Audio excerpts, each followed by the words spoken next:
বিষ্ণুপুর বাঁকুড়া জেলার অন্তর্গত এই ছোট্ট জায়গাটি হিন্দু মল্ল রাজবংশের গৌরবময় ইতিহাস ও টেরাকোটা স্থাপত্যের একটি অসাধারণ মিলন ক্ষেত্র, যেখানে মানুষ দূর দূরান্ত থেকে, দেশ দেশান্তর থেকে ছুটে আসে টেরাকোটার অপূর্ব ভাস্কর্য চোখে দেখার জন্য। তো চলো আজ তবে শুরু করব আমার বিষ্ণুপুরী অভিযান। প্রাচীন এই স্থাপত্যগুলো দেখানোর সাথে সাথে তোমাদের আমি বলবো ছোট ছোট ইতিহাস, আর তার সাথে দেখাবো পোড়ামাটির গল্প। তো চলো শুরু করা যাক আজকের গল্প। আর যারা আমার মতোই দৈনন্দিন কাজে জর্জরিত হয়ে একদিনের ছুটিতে কোথাও কাছাকাছি গিয়ে হাঁপ ছেড়ে বাঁচতে চায়, তাদের জন্য কিন্তু এই ভিডিওটা একদম আইডিয়াল। তো চলো শুরু করা যাক আজকের গল্প।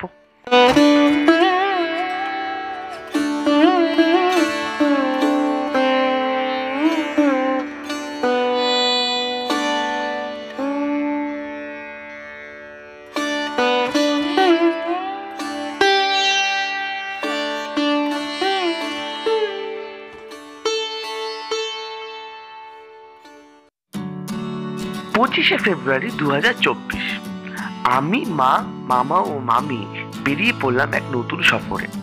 আজকের গন্তব্য বিষ্ণুপুর। সেই মতো আমরা হাওড়ার 22 নম্বর প্ল্যাটফর্ম থেকে চেপে বসলাম রাত 12টা 5 চক্রধরপুর এক্সপ্রেসে। ট্রেন ছাড়লো আধ ঘন্টা দেরিতে। চলো আজ আর ট্রেন ব্লক করব না, একদম দেখা হবে কাল সকালবেলা। এখন 4 ঘন্টার জন্য একটু গড়িয়ে নেওয়া যাক।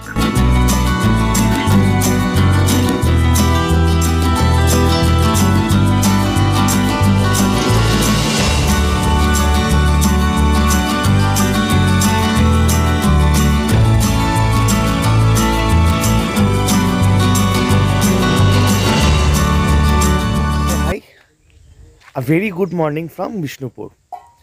আজকে কিন্তু একটা খুব সুন্দর জমজমাট ব্লগ হবে। আজকে বিষ্ণুপুরের নানান সুন্দর সুন্দর জায়গার সাথে, টেরাকোটা স্ট্রাকচারের সাথে থাকবে নানান অজানা ইতিহাস। আর অবভিয়াসলি এটা একটা ওয়ান ডে ট্যুর। কালকে আমরা 12টা 5 চক্রধরপুর এক্সপ্রেস ধরে সোজা চলে এসেছি বিষ্ণুপুরে। কালকে রাত্রিবেলা আমি আর ট্রেন ব্লগ করিনি, তার কারণ রাত্রিবেলা শ্যুট করা খুব একটা ভালো হয় না, অন্ধকারের মধ্যে শ্যুট করা খুব একটা ভালো হয় না। তো কালকে আর ট্রেন ব্লক করিনি। কালকে ট্রেনটা লেট ছিল, 12:30টায় ট্রেনটা হাওড়া থেকে ছেড়েছিল এবং 4:30 এসে বিষ্ণুপুরে এসে থেমেছে।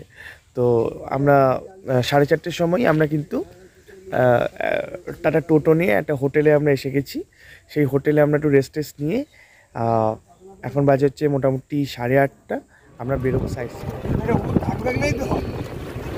তো চলো আমরা ফার্স্ট স্টার্ট করলাম। আমাদের ফার্স্ট গন্তব্য হচ্ছে ছিন্নমস্তা মন্দির, তাই তো? আজকে এই দাদা আমাদের সারথি, সারাদিন থাকবেন আমাদের দাদা আমাদের সাথে এবং সমস্ত গাইড করে সমস্ত জায়গা দেখাবেন। আপনার নামটা দাদা একটু বলে দেবে? যাদব গড়াই। যাদব দা আমাদের সাথে থাকবে, আর যাদব দার নাম্বার আমি দিয়ে দেবো। বিষ্ণুপুর এলে এই কাকার সাথে কিন্তু তোমরা যোগাযোগ করে নিতে পারো। তোমাদের ঘোরানোর সাথে সাথে থাকার ব্যবস্থাও কিন্তু কাকা করে দেবে। আমাদের যেমন রিকোয়ারমেন্ট ছিল একদিনের জন্য একটা পকেট ফ্রেন্ডলি হোটেলে কিছুক্ষণের জন্য রেস্ট করা, সেই মতো কাকা কিন্তু একটা স্ট্যান্ডার্ড হোটেলের ব্যবস্থা করে দিয়েছিল। 4 জনের জন্য আমাদের লেগেছিল 600 টাকা। আর এই কাকার সাথে আলাপ করে দিয়েছিল আমার বন্ধু সৌভিক মোদক, যার পোস্টিং কর্মসূত্রে বিষ্ণুপুরেই।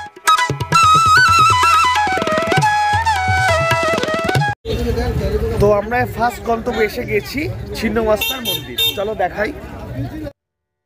দশমহাবিদ্যার এক অন্যতম রূপ হলো ছিন্নমস্তা, যেখানে দেবী নিজের ক্ষুধার সাথে সাথে পৃথিবীর ক্ষুধাও মিটাচ্ছেন নিজের রক্ত দিয়ে। স্থানীয় বাসিন্দাদের কাছে কিন্তু এই মন্দিরের একটা বিশেষ গুরুত্ব আছে। কথিত আছে এখানে মা নাকি ভীষণভাবে জাগ্রত। মার কাছে নিঃস্বার্থভাবে যাই চাওয়া হয় তা কিন্তু মা অবশ্যই ভক্তদেরকে দেন।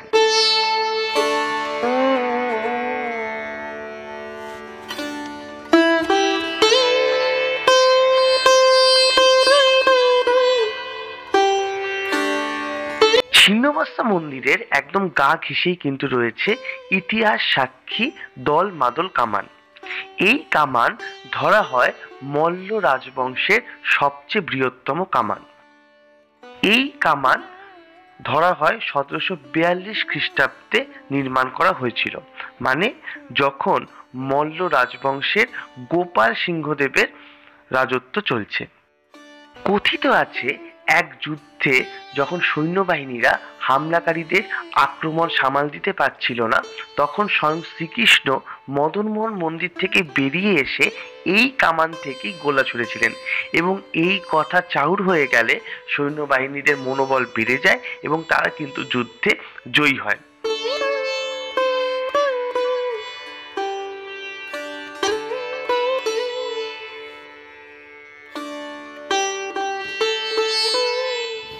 আমরা চলে এসেছি রাসমঞ্চ, কিন্তু রাসমঞ্চ ঢোকার আগে যে একটা সুন্দর পেন্টিং, এই পেন্টিংটা সবার চোখে পড়লো আমার আগে, তো এইটাকে দেখাই।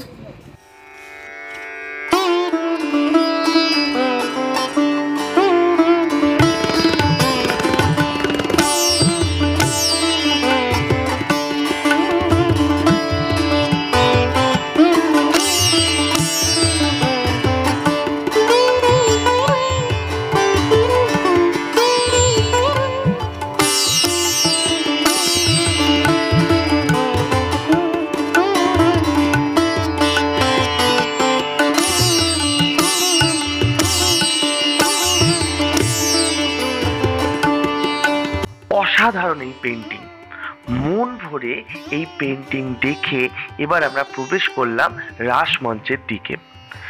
বিষ্ণুপুর নাম বললেই প্রথমেই যে জায়গাটা সবার কাছে অ্যাডভার্টাইজমেন্ট হয় সেটি হলো এই রাসমঞ্চ। এটি একটি ঐতিহাসিক জায়গা। 1600 খ্রিস্টাব্দে মল্লরাজ বীর হাম্বির এই জায়গাটির নির্মাণ করেন। ল্যাটেরাইট পাথর দিয়ে তৈরি এই মঞ্চ। রাস উৎসবের সময় বিষ্ণুপুরের যাবতীয় রাধাকৃষ্ণ বিগ্রহ এখানে জড়ো করা হতো এবং ভক্তরা লাইন দিয়ে দাঁড়িয়ে ঠাকুর দর্শন করত। ধরা হয় 1600 থেকে 1932 অবধি মোটামুটি এখানে রাস উৎসব পালিত হয়েছে। এখন অবশ্য এখানে কোনো উৎসব পালিত হয় না, বরং এটিকে একটি হেরিটেজ হিসেবেই ডিক্লেয়ার করা হয়েছে।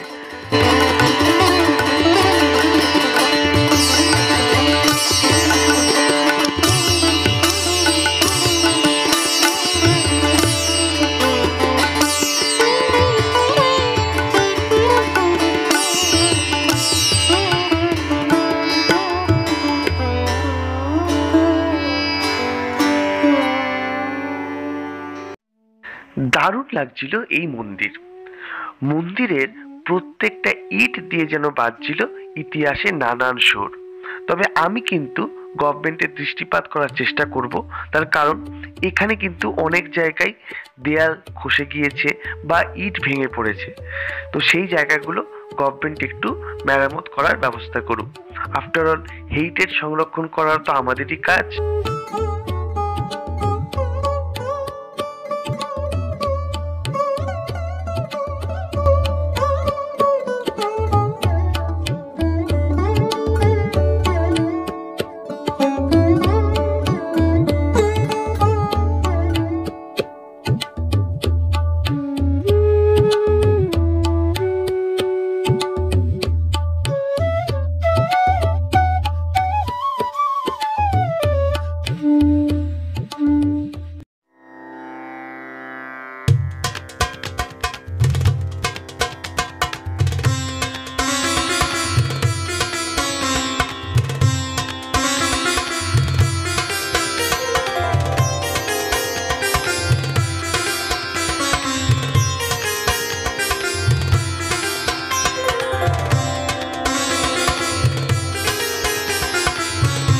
তো রাসমঞ্চ সেরে আমরা এবার চলে এসেছি মদনমোহনে।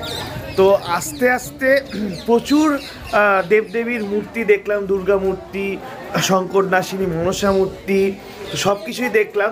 এখানে সেই জটায়ুর মতো যেন কপালে মাথাটা ঠেকিয়ে রাখতে হয়, খুব সুন্দর জায়গা। এরকম একটা জায়গায় এসে সত্যি খুব ভালো লাগছে। চলো এবার দেখাই। বিষ্ণুপুরের অন্যতম সেরা এবং প্রাচীনতম মন্দিরের মধ্যে একটি হলো মদন মোহন মন্দির।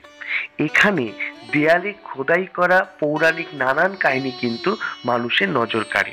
আর এই কাজগুলো অনুসরণ করেই কিন্তু বালুচুরি শাড়ি বা স্বর্ণচুরি শাড়ি তৈরি করা হয়। পোড়ামাটির ওপর এই নানান পৌরাণিক কাহিনী দেখতে অসাধারণ লাগছিল।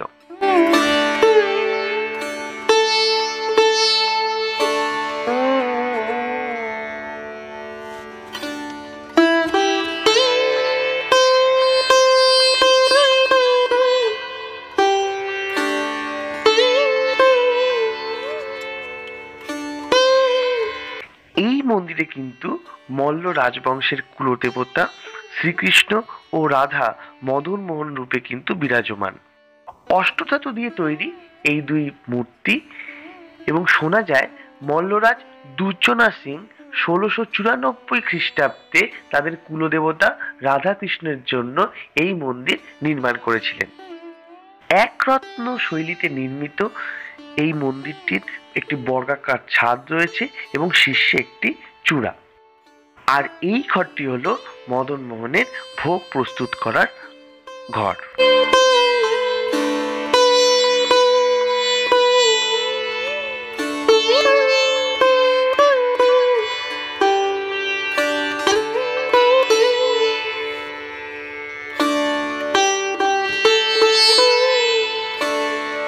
মদন মোহন মন্দির দেখে আমরা চলে আসলাম পোড়ামাটির রথ দেখতে। পোড়ামাটির রথও কিন্তু ভীষণ সুন্দর। বোঝা যায় যে এককালে গায়ে সুন্দর পৌরাণিক কাজ ছিল, তবে এখন কিন্তু সবই দেয়াল খসে গিয়েছে। গভর্নমেন্ট অবশ্যই এইসব জায়গার একটু নজরপাত করুক।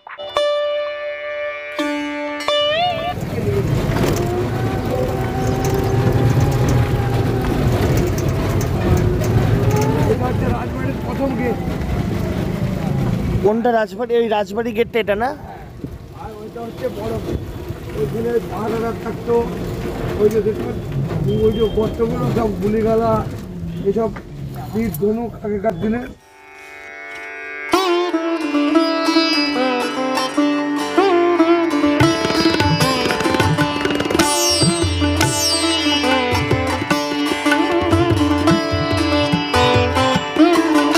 রাজবাড়ির এই প্রবেশদ্বার দেখতে কিন্তু বেশ লাগছিল। পোড়ামাটির এই এত বড় বড় খিলান দরজার এক পাশ থেকেই হয়তো তখনকার দিনের পাইক পরকন্দাজরা মহারাজাদেরকে সাদর আমন্ত্রণ জানাতো।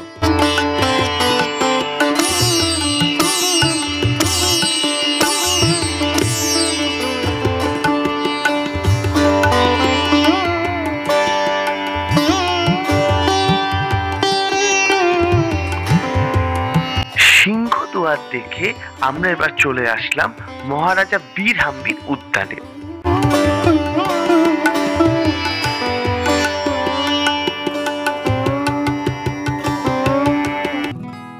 খুব সুন্দর সাজানো গোছানো এই উদ্যান। প্রবেশ মূল্য সেরকম কিছু নেই, তবে বাগানগুলোকে মেনটেন করার জন্য সামান্য কিছু টাকা দাবি করা হয়। আমরা 3 জনের বাবদ 21 টাকা দিয়েছিলাম, তাতেই তারা খুশি হয়ে গিয়েছিল। আর এখানে কিন্তু বাচ্চাদের খেলার জন্য দোলনা, স্লিপ ইত্যাদি সাজানো আছে। সুন্দর সুন্দর ফুল বেশ কিন্তু দৃষ্টি আকর্ষণ করে।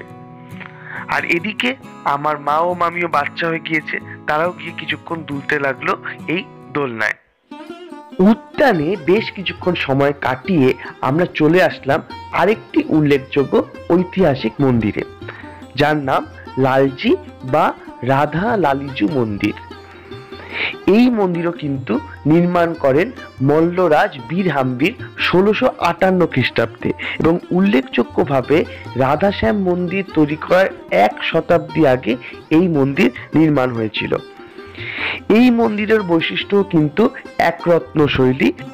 একক শৈলী মানে একটাই চূড়া, যা বিষ্ণুপুর জেলার মন্দিরের সবচেয়ে বড় বৈশিষ্ট্য, তবে বর্তমানে এটি জীবন্ত নয়। এটা হচ্ছে ধ্বংসাবশেষ রাজবাড়ি, তাই আর এটার বিশেষ কিছু দেখিয়ে লাভ নেই।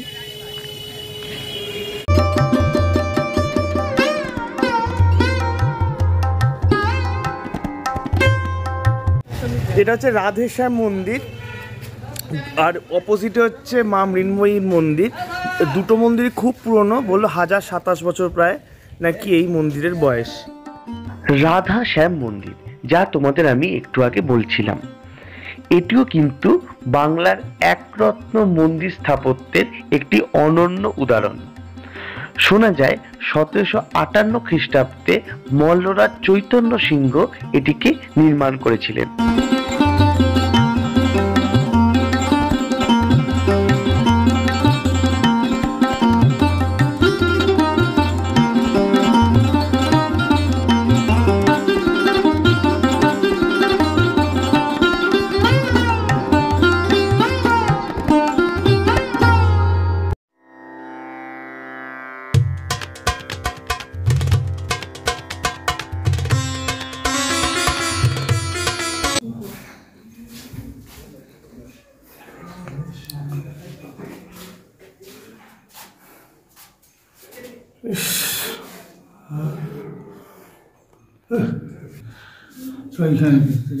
এই হচ্ছে আমাদের ভারতের দুরবস্থা। একটা হেরিটেজ জায়গায় সিমেন্টে বলে গেছে, হেরিটেজ জায়গায় অমর, রিঙ্কি, বিমলা, আরো কিছু নামগুলো আছে পড়তে পারছি না। সিমেন্ট করেছে, এর উপর লেখা যাবে তো রাহুল, এর উপরে লাভ স্টোরি লিখে রেখে দিয়েছে। এটাই হচ্ছে ভারতের ঐতিহ্য, আর কিছু বলার নেই।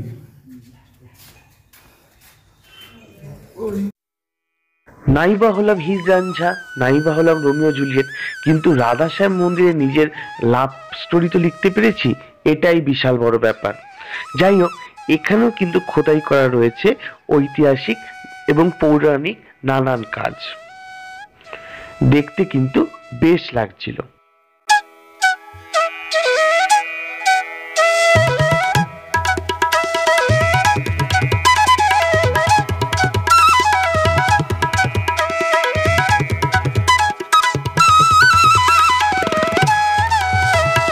এবার আমরা চলে এসেছি মৃন্ময় মাতা মন্দির। এই মন্দির পরে পুনর্নির্মিত হলেও বিগ্রহের বয়স কিন্তু 1000 বছর বয়সেরও বেশি।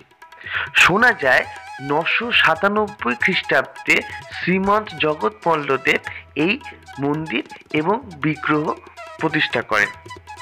শোনা যায় রাজা নাকি একবার বাঁকুড়ার জয়পুর জঙ্গলে শিকারে গিয়ে মায়ের মুখাবয়ব মাটি থেকে খুঁজে পান এবং পরে স্বপ্নাদিষ্ট হয়ে মায়ের সম্পূর্ণ মূর্তি উনি নির্মাণ করেন। অপূর্ব এই রূপ সত্যি কিন্তু মন ভরে যায়।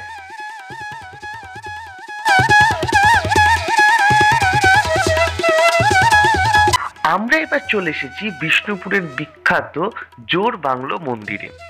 দুটি একচালা ঘরকে একত্রিত করলে ঠিক যেরকম দেখতে লাগে, এই মন্দিরের স্ট্রাকচারও কিন্তু অনেকটা সেরকম। শোনা যায় 1655 খ্রিস্টাব্দে রঘুনাথ সিংহ এই মন্দির নির্মাণ করেন। টেরাকোটার অসাধারণ কাজ কিন্তু এখানে চোখে পড়ার মতো। বর্তমানে এই মন্দিরে কোনো বিগ্রহ নেই, কিন্তু সারা দেয়াল জুড়ে যে রামায়ণ, মহাভারত এবং কৃষ্ণলীলার নানান গল্প কথা ফুটিয়ে তোলা হয়েছে তা কিন্তু বিশ্ববাসীর কাছে একটা নিদর্শন।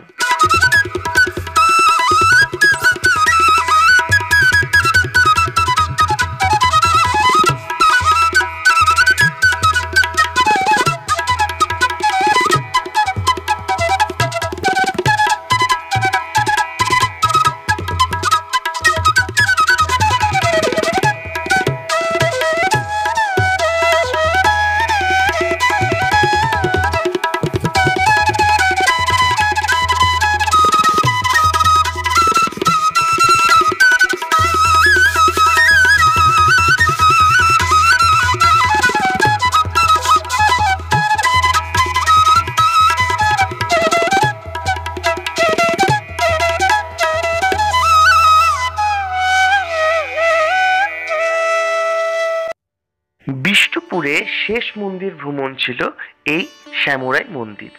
এই মন্দিরটিও কিন্তু নির্মাণ করেন রঘুনাথ সিংহ 1643 খ্রিস্টাব্দে এবং পঞ্চরত্ন স্থাপত্যের এটি একটি কিন্তু বিশেষ উদাহরণ।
আচ্ছা, আমরা এখন এসে গিয়েছি সর্বমঙ্গলা মন্দির, আর ওই পাশে আছে, তোমাদের দেখাচ্ছি আমি, লালবাই। তো এই জায়গাটায় বলছে লালবাই নামক একজনকে নাকি জ্যান্ত ডুবিয়ে মারা হয়েছিল।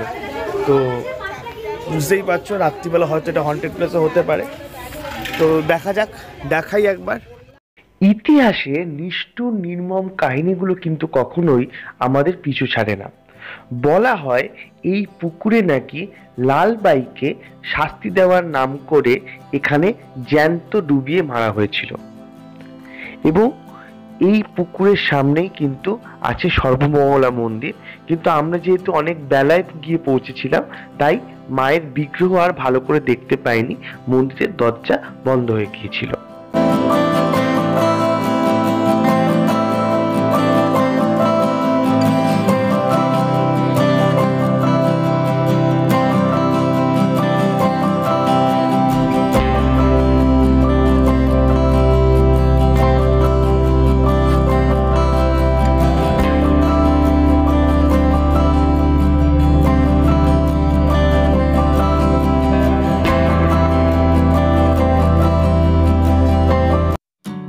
বিষ্ণুপুরের সমস্ত টেরাকোটা স্থাপত্য দেখা হয়ে গেলে আমরা এবার চললাম জয়পুর জঙ্গলের পেটের ভিতর দিয়ে। ইচ্ছে ছিল এরোড্রম দেখব, কিন্তু সেদিন আর এরোড্রম দেখা হয়নি। তার কারণ ওখানে এক পাল বন্য হাতি এসে জমায়েত হয়েছিল এবং স্থানীয় বাসিন্দারা আমাদের বারবার বলছিল ওই জায়গায় যাতে আমরা না যাই। তাই জয়পুর জঙ্গলের অসাধারণ বনের রূপ দেখেই সেদিন আমাদের তৃপ্ত হতে হলো। বনের রূপটা কিন্তু সত্যি খুব সুন্দর। কোনো জায়গায় শাল বনের জঙ্গল, কোনো জায়গায় আবার ইউক্যালিপটাসের গাছ, আর রাস্তার মাঝে মাঝে কিন্তু উইয়ের ঢিপি। আর সবচেয়ে বড় কথা, এই রাস্তা দিয়ে কিন্তু লং ড্রাইভ বা লং বাইক ড্রাইভ করতে কিন্তু বেশ মজা লাগবে।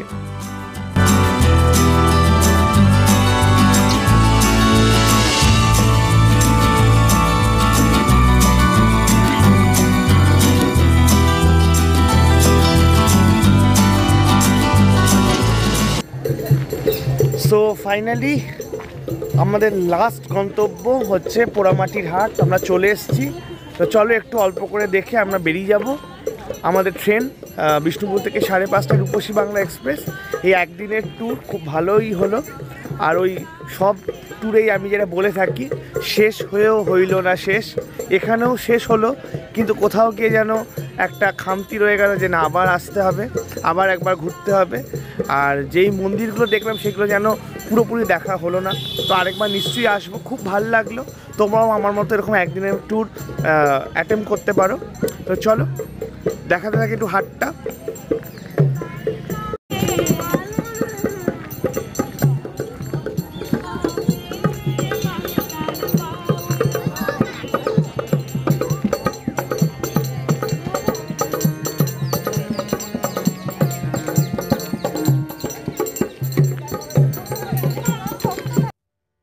অতএব শেষ হলো এই দিন। তবে শেষ করার আগে তোমাদের সাথে কিছু গুরুত্বপূর্ণ তথ্য শেয়ার করে নেওয়া যাক। দেখো, ওখানে লাঞ্চ করার জন্য কিন্তু ভালো রেস্টুরেন্ট হলো অন্নপূর্ণা। আর তোমরা তো জানোই বিষ্ণুপুর বালুচুরি শাড়ি এবং স্বর্ণচুরি শাড়ির জন্য বিখ্যাত। তাই তোমরা যদি ওখান থেকে বালুচুরি শাড়ি বা স্বর্ণচুরি শাড়ি কিনতে চাও তাহলে কিন্তু কনিষ্ক তোমরা দেখতে পারো, খুব ভালো কালেকশন ওখানে আছে।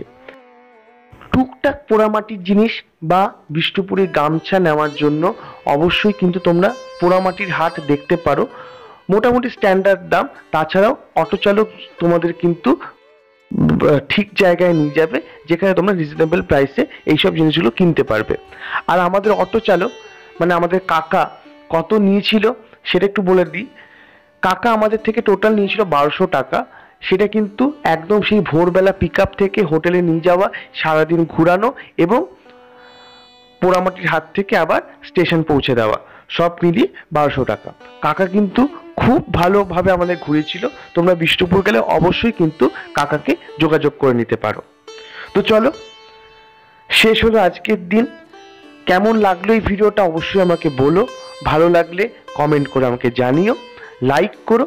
আর নতুন যারা আছো তারা কিন্তু অবশ্যই সাবস্ক্রাইব করে নিও, তার কারণ পরবর্তীকালে নতুন ভিডিও দিলেই যাতে তোমাদের কাছে নোটিফিকেশন চলে যায়। তো চলো, এখানেই শেষ করা যাক। জয় ভবানী, জয় মহাকাল, জয় হিন্দ। দেখা হবে খুব শীঘ্রই নতুন একটা ভিডিও নিয়ে।